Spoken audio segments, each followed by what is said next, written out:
The most dangerous thing a man can do is let a woman underestimate him. I did it on purpose. My name is Ralph Hust, and on Friday, April 3rd, 2023, she made that mistake. I was sitting at the kitchen table in our Pacific Heights home, staring into a cup of coffee that had already gone lukewarm. I hadn't bothered changing out of yesterday's shirt, the fabric still creased from sleep. The house was quiet in that polished, expensive way silence exists when everything looks perfect, but feels hollow. Mildred was already put together.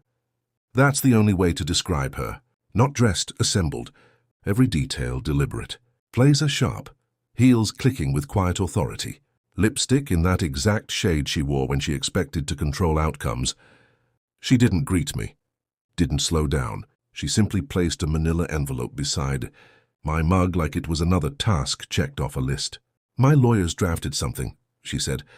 Eyes locked on her phone as her thumb moved with practiced rhythm. I should have handled it earlier.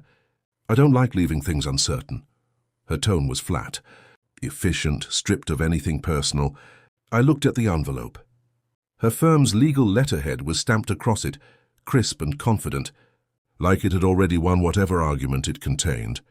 That caught my attention more than the document itself. Not surprised, just timing. She'd finally decided to move.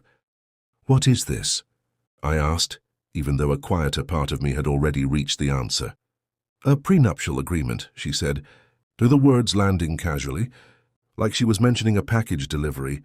We'd been married 2 years, and she said it like we were still negotiating entry. "I know the timing isn't ideal," she added, glancing up just long enough to offer a small smile that never reached her eyes. "But clarity matters, clarity. Interesting choice of word." She grabbed her bag, checked the time, and headed for the door. "Take your time reading it. My lawyers are available if you have questions." No goodbye, no pause. The door closed softly behind her, and the house returned to silence. I sat there for a moment, looking at the envelope like it might explain itself. It didn't. I picked it up, set it down, then picked it up again. 11 pages. Her signature already waiting on page 9. Business cards clipped neatly to the front like this was just another transaction she expected to finalize quickly. I read every word, slowly, carefully. By the time I reached page 6, something inside me shifted. Not anger. That would have been simple. This was something cleaner, sharper, understanding, because that's where I saw it. Assets unverified and presumed minimal. Minimal. I almost laughed, but I didn't. That morning wasn't the beginning of anything. It just looked like it. To understand how a man ends up reading his own life like a contract, you have to go back. 3 years earlier, late February 2020, a Wednesday night in San Francisco, where the air carried that familiar mix of fog and quiet ambition, a Stanford alumni mixer, the kind of place where everyone pretends they're not calculating everyone else. I didn't belong there. I was standing near the back, right where people like me stand, next to the shrimp cocktail, holding a club soda, already planning my exit. Dave Jason had pushed me into it 2 days earlier. "You've disappeared since you sold the company," he told me. "I didn't disappear," I said. "You did. And not in a good way. You're becoming one of those guys." "What guys?"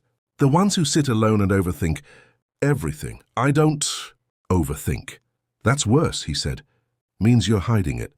So I showed up. Navy blazer, no tie. 45 minutes, I told myself. A few handshakes, then gone. For the first 10 minutes, everything went exactly as expected. Polite conversations that went nowhere. People asking what I did, and then mentally checking out halfway through the answer. Perfect. Then she appeared. "You're not working the room." Her voice came from beside me like she'd been there all along. I turned, black dress. Effortless presence. Eyes that didn't wander. They studied. I glanced around before answering. "Neither are you." She smiled briefly, genuinely.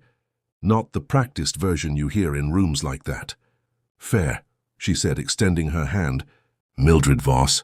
Ralph Hust. What do you do, Ralph?" There it was. The question. The one I'd already answered too many times that night. So I gave her the same answer. Consulting. Mostly retired. I dabble. That word usually ended things. Dabble signals boredom, lack of ambition, nothing to chase. Most people hear it and move on. She didn't. She stayed. That was the first shift. We talked for 2 hours. She told me about her company. Voscor, logistics, growing, fast, investor-backed. She spoke about it like it was part of her identity, not just a business. She was sharp, controlled, and funny in a way that didn't ask for approval. And the entire time, she looked at me like I didn't quite make sense, like I was a problem she hadn't solved yet. I should have recognized that look. I've worn it before. Now here's what she believed that night. She thought I was safe, comfortable, predictable, a man with a modest life and no complicated layers. And to be fair, that's exactly what I showed her. But reality rarely sits on the surface. 3 years before that night, I built a supply chain software company from nothing. 9 years of work, quiet decisions, calculated risks. Then I sold it, quietly, to a private equity firm in Chicago. No announcements, no headlines, no celebration, just signatures and a number, large enough that even my accountant prefers not to repeat it out loud. I went home afterward, ordered pizza and watched a documentary. That was it, because real money doesn't make noise. It hides, it waits, it watches. Mildred thought she met a man who had settled into a quiet life. What she actually met was someone who had already finished a game she didn't even know existed. And that misunderstanding is what made everything possible. Because when someone underestimates you, they don't prepare for you. And when they don't prepare, they leave doors open. Doors that don't matter unless you're patient enough to walk through them at the right time. And patience has always been my advantage. She just didn't realize it yet. We dated for 14 months, and in that time Mildred built a version of me she was very comfortable with. I fit neatly into her world without ever disturbing its structure. At her company galas, she introduced me the same way every time. Ralph, my partner. Brilliant, but keeps a low profile. The tone was always the same, light, controlled, almost curated, like I was an accessory that added balance to the image she was presenting. I played along. Simple clothes, quiet watch, nothing that drew attention. I let people underestimate me because it made everything easier. Dave didn't like it. About 6 weeks before the wedding, he pulled me aside at one of those events. Already 2 drinks in, and speaking with that blunt honesty alcohol tends to unlock. She presents quarterly earnings with more warmth than she presents you, he said, loosening his tie. I laughed it off, told him he was reading too much into things. But he wasn't wrong. I just wasn't ready to admit it yet. We got married on a foggy Saturday morning in May 2021. Small ceremony. Her decision. Intimate, she called it. 22 people total. Investors sent flowers, expensive ones. I remember noticing that detail more than I should have. Investors don't usually send wedding gifts unless there's something they're protecting. I filed that thought away like I file everything else. The first year of marriage felt real. I won't pretend otherwise. It worked in a quiet, steady way. We had routines, dinners, walks, conversations that felt normal. But somewhere around the 18th month, things started to shift. Not dramatically. Nothing obvious. Just small changes that stacked quietly over time. She stayed later at the office. Conversations became shorter. The pauses between words grew longer.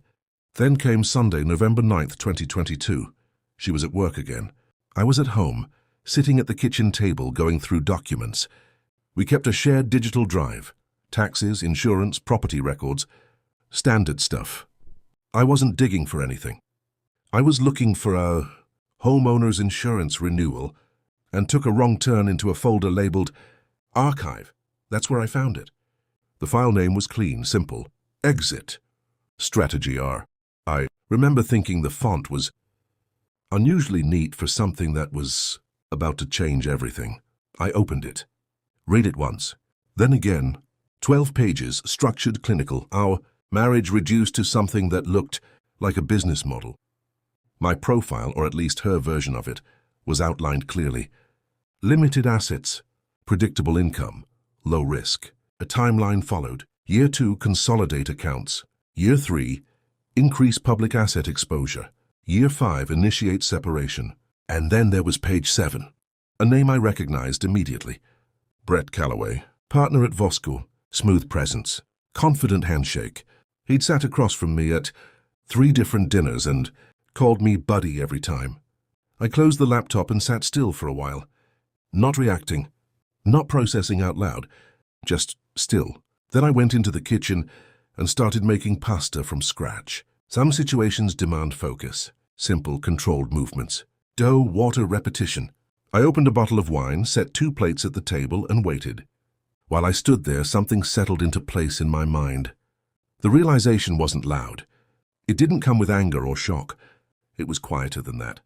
She hadn't chosen me despite how invisible I appeared. She had chosen me because of it. No public profile, no attention, no noise. I was stable, safe, a man who wouldn't complicate the image she needed to maintain. Her investors were watching her. Her spending, her decisions, her lifestyle. A quiet, grounded husband balanced that picture, made everything look controlled, made her look responsible. I wasn't her partner. I wasn't even really her husband. I was a solution, a strategic one. And the hardest part to accept, she wasn't wrong. Everything she believed about me was based on what I showed her. I had been quiet, careful, invisible by design. The only thing she misunderstood was what happens when a man like that realizes he's been used. She came home that night at 8:47, right on schedule. "Something smells good," she said, setting her bag down. "Cassio e pepe," I replied. "Sit." She sat. We ate. She talked about her day. I listened, responded when appropriate. Nothing unusual. Nothing out of place. We finished dinner. I cleaned up. We went to bed. She fell asleep quickly. I didn't. I stared at the ceiling in the dark, replaying everything in my head. Not the betrayal itself, but the structure of it. The planning. The patience. She had built a long game. And I understood long games better than most. That's when the decision was made. Not emotionally. Not impulsively. Calmly, clearly. No confrontation. No arguments. No dramatic scenes. Because reacting would only shorten the timeline, and I had no interest in shortening anything. If she wanted to run a long con, the only way to respond was to run a longer one. That's the rule. I lay there for hours, mapping it out piece by piece. Time wasn't a limitation, it was an advantage. She had already given me her schedule, her expectations, her blind spots. All I had to do was stay exactly who she believed I was. The next morning, nothing changed. That was the most important part. I made coffee, asked about her meetings, smiled when expected. Life continued exactly as she understood it, because the moment I showed even the smallest shift, the entire structure would collapse. Mildred was observant, exceptionally so. She could read hesitation, tension, uncertainty. So I gave her none of it. Days turned into weeks, weeks into months. Outwardly, we were still the same. Couple, quiet, stable, predictable. But underneath that surface, everything had already begun to move, slowly, precisely, and she had no idea. Patience isn't passive. That's the first thing most people get wrong. They think waiting means doing nothing, like time itself will solve the problem. It doesn't. Patience is controlled action stretched across time. It's waking up every day, knowing exactly what's coming and choosing not to react yet. That's what I did. I woke up beside her, asked about her day, poured her wine at dinner, listened to her talk about board meetings and vendor issues like I always had. Nothing changed on the surface. That was the key. Because the moment she sensed even a slight difference in me, everything would fall apart. And Mildred was sharp. She noticed things most people missed, so I gave her nothing to notice. While she believed she was executing her plan, I started building mine. The first move was simple on paper but required precision. I called the one man who understood how I think. William Bull Tanner. He'd been my attorney since the first company I ever built. The kind of man who looks like he argues with referees on weekends, but can dismantle. A legal strategy in under 10 minutes. He arrived in San Francisco the next morning, looking like he hadn't slept, which he probably hadn't. He walked into my office in the financial district, sat down and said one word. Talk. So I did. I laid everything out. The mixer, the marriage, the document I found, the 5-year plan. Brett Calloway's name sitting on page 7, like it belonged there. Bull didn't interrupt once. which told me everything I needed to know about how serious he thought this was. When I finished, he leaned back, stared at the ceiling for a moment, and then said quietly, "She documented it." 12 pages, I said. He nodded slowly. "That's either arrogance or stupidity." "Both," I replied. "Which makes it useful."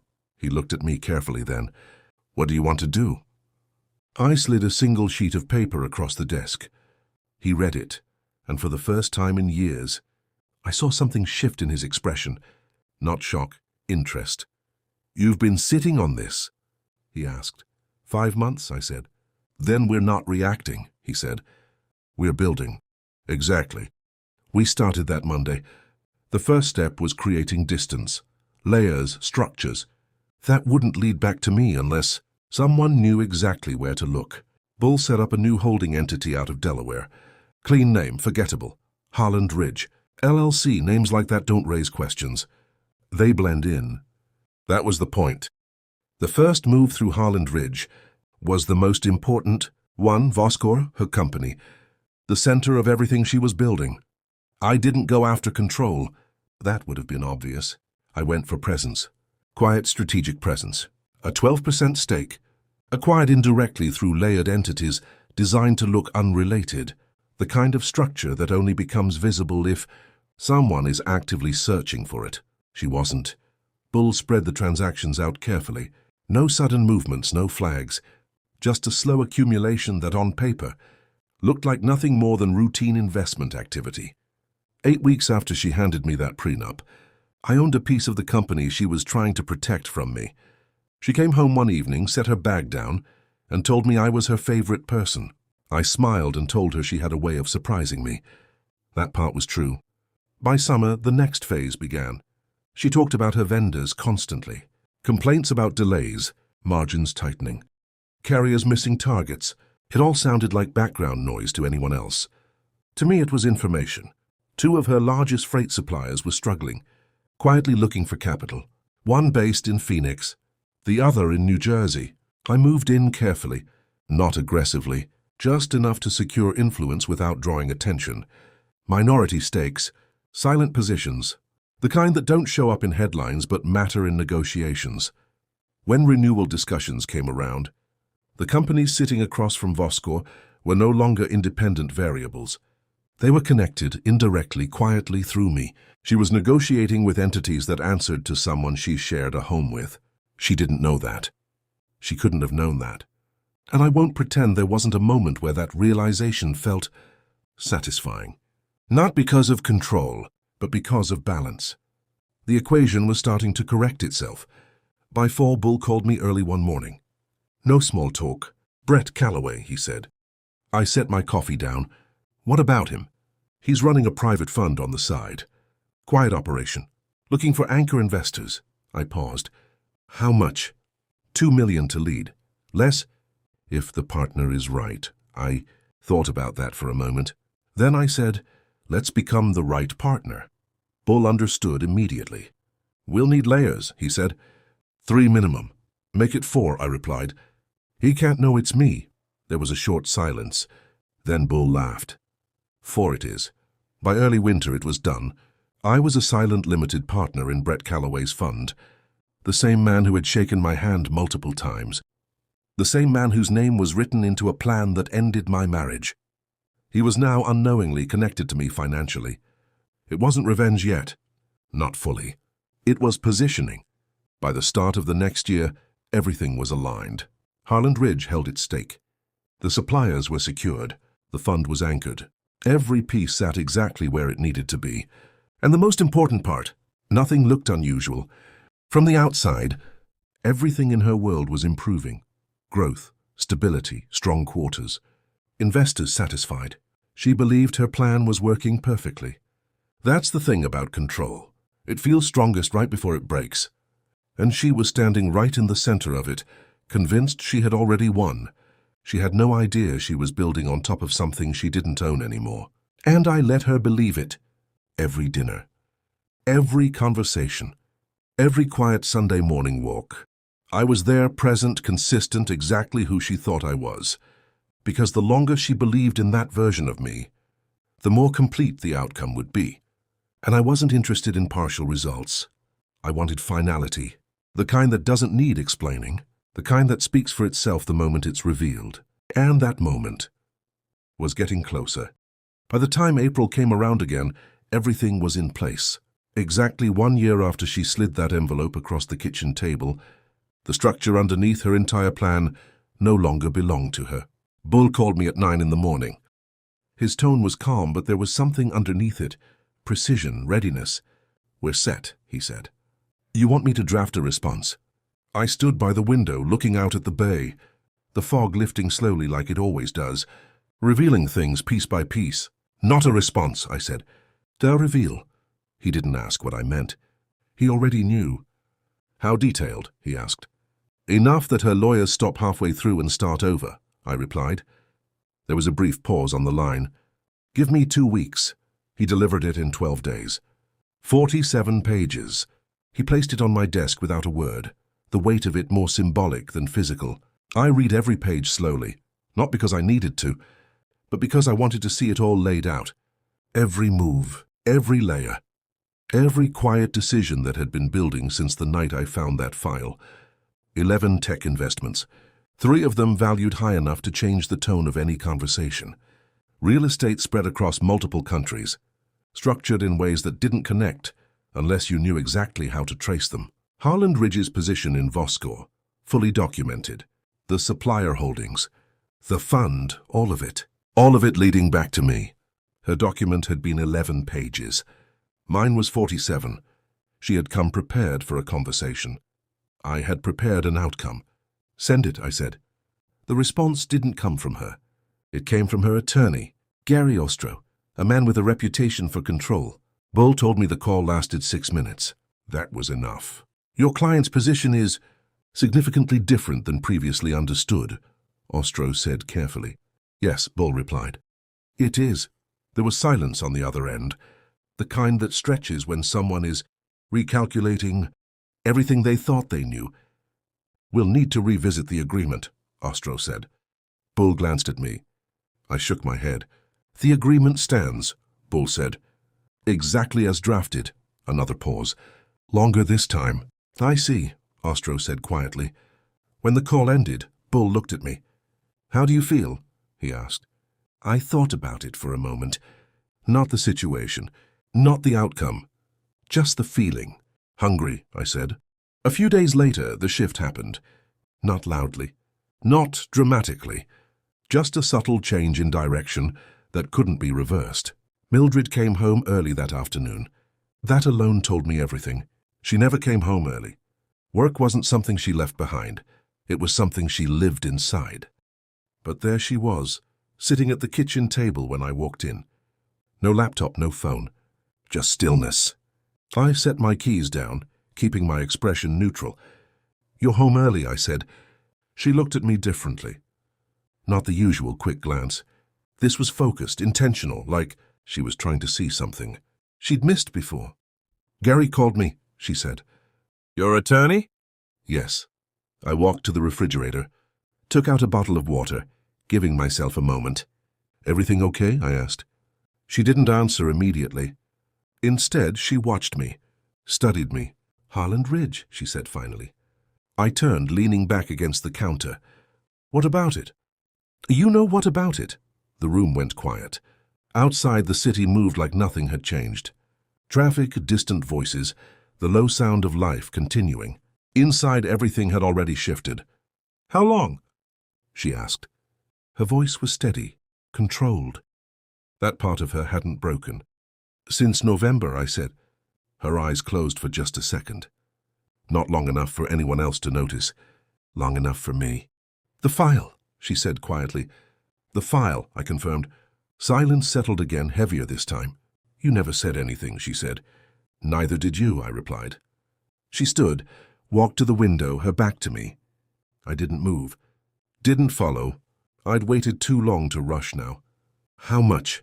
she asked eventually, not turning around, not softening the question. "More than you assumed," I said. She turned then, and for the first time I saw something real in her expression. Not control, not calculation. Something stripped down, human. "What do you want?" she asked. It wasn't a strategic question. It was a real one. I took my time answering, because the truth deserved that much. Nothing you didn't already offer, I said. The agreement stands. Your terms... She stared at me, searching for the angle, the hidden clause. There wasn't one. That was the point. You have a stake in my company, she said. Yes, the suppliers? Yes. Brett? Connected, I said. She shook her head slowly, not in anger, but in disbelief. You built all of that while living here. You were planning year 5, I said. I was planning everything after. She didn't speak for a long time. When she finally did, her voice had changed.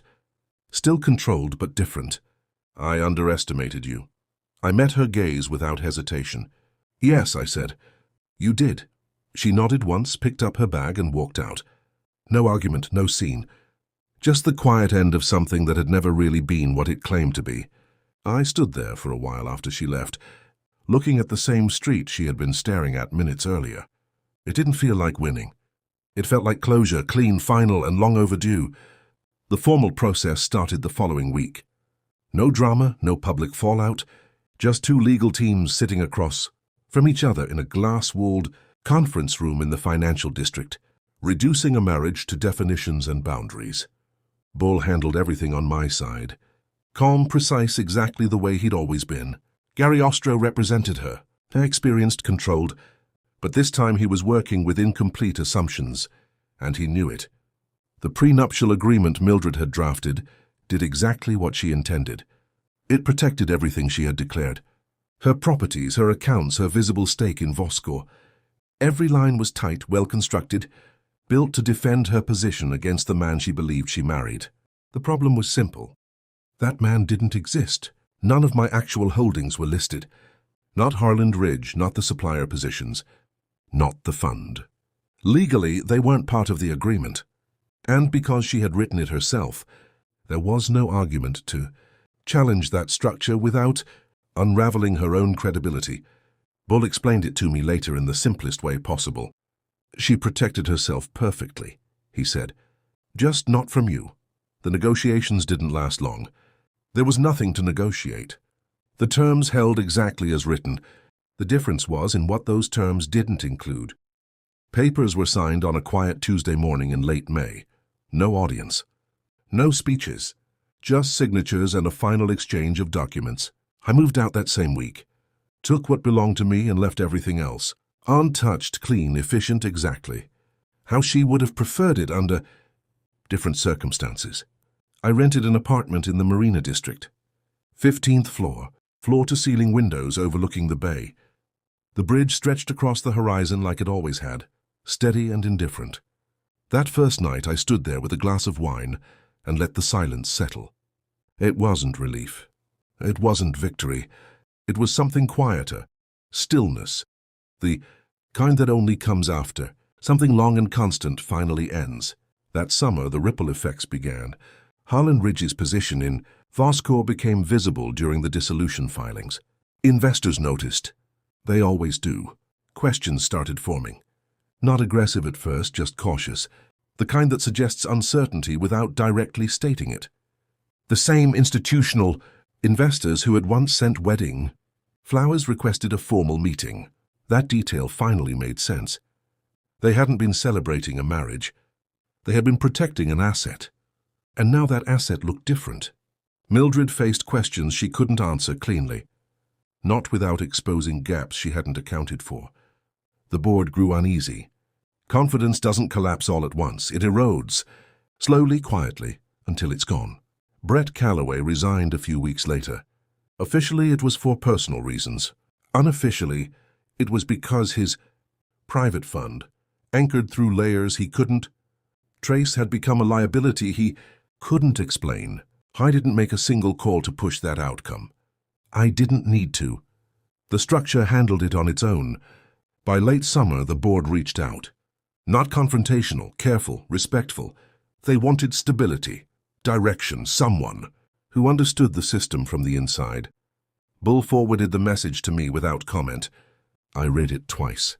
Then I thought about everything that had led there, the mixer, the conversation, the assumption "They're offering a role," Bull said when I called him. "Advisory?" he asked. "No," I said. "Chairman." There was a pause. "You know she'll see that," he said. I looked out at the water, the same view that hadn't changed through any of it. "I know," I replied. "And?" he asked. "It's just business," I said. The announcement was published on a quiet Sunday morning. I read it over coffee at a small cafe in the marina. No one recognized me. That was still my favorite part. Dave called about an hour later. "I saw it," he said.